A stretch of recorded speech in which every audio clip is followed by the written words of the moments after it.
प्राणस्य श्रेष्ठत्वम्। अस्माकं शरीरस्य विविधानि इन्द्रियाणि सन्ति। तेषु किं श्रेष्ठम् इति प्रश्नः अस्ति। इन्द्रियाणां मध्ये विवादः अभवत्। अहं श्रेष्ठः इति सर्वे अवदन्। ते प्रजापतिं गतवन्तः। अवदन्, कः अस्माकं श्रेष्ठः? यस्य गमनेन शरीरं नश्यति सः श्रेष्ठः। वाक् शरीरात् निर्गता। जनः विना वाचा अपि जीवति।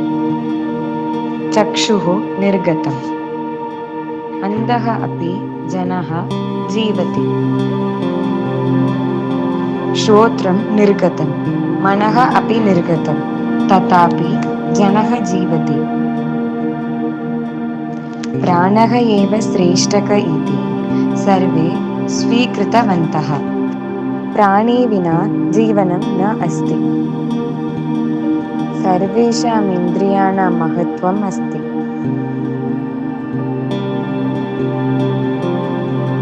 किन्तु प्राणः जीवनस्य आधारः अस्ति।